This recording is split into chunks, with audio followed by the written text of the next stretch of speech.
This integral looks impossible to solve, but here's the twist. We need to find alpha and beta, then calculate alpha plus beta squared.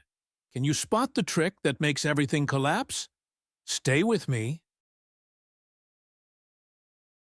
Let's introduce the key that unlocks this problem, a property often called the King's property.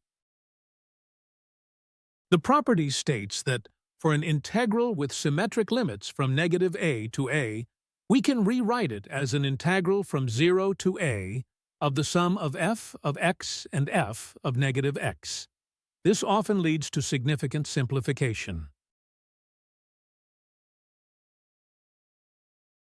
Now let's apply this property to our specific integral. First, we define our function f of x as the integrand. Next, we find f of negative x by substituting negative x into the function. We can simplify this. Since squaring a negative number makes it positive, and cosine is an even function, the numerator simplifies. The term e to the power of negative x can be rewritten. This gives us 96 x squared cosine squared of x in the numerator, and in the denominator we have 1 plus 1 over e to the x. To simplify this complex fraction, let's find a common denominator for the terms in the main denominator. Combining the terms, we get e to the x plus 1, all divided by e to the x. Now, to divide by this fraction, we multiply by its reciprocal. This gives us our final simplified expression for f of negative x.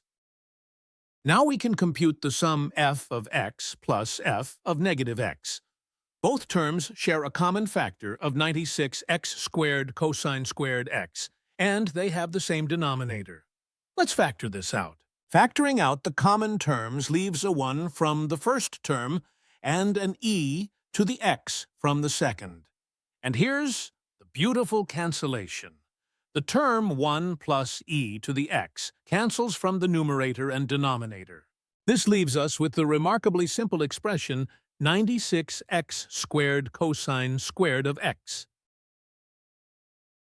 Now we can substitute this back into our integral property.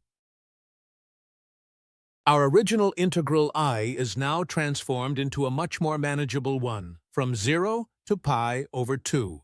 To proceed, we need to handle the cosine squared term. We can use the half-angle identity.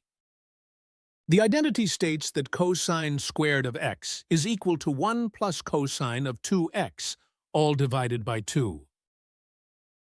Substituting this identity into our integral gives us this expression. We can simplify the constant factor. 96 divided by 2 gives us 48. Now, let's distribute the x squared term inside the parentheses. This gives us the integral of x squared plus x squared cosine of 2x. Now, we can split this into two separate integrals. Let's evaluate the first, simpler integral.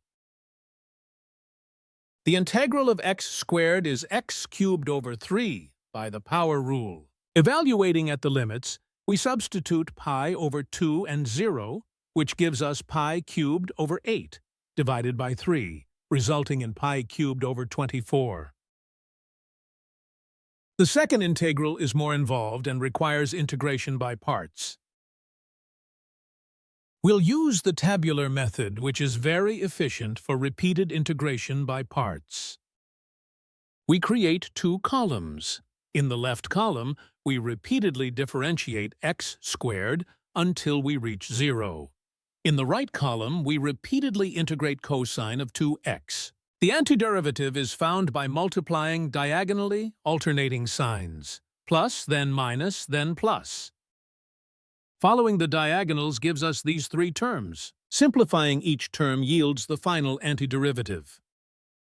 Now, we must evaluate this definite integral from 0 to pi over 2.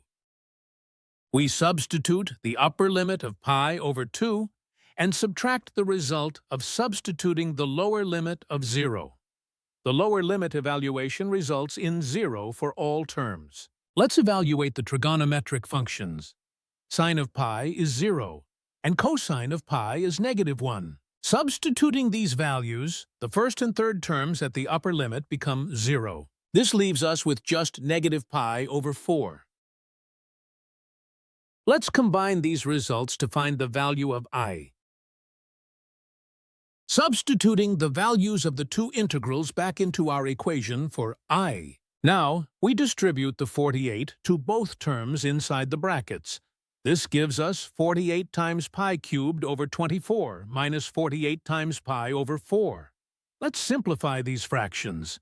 48 divided by 24 is 2, and 48 divided by 4 is 12.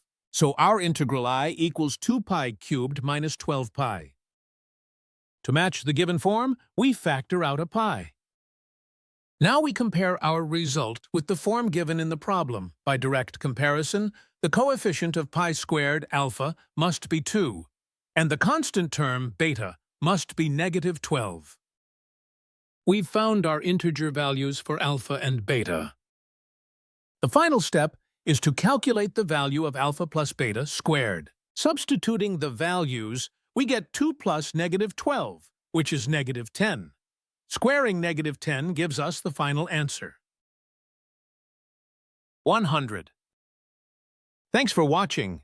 If you enjoyed this problem, please hit that like button and subscribe for more mental math challenges.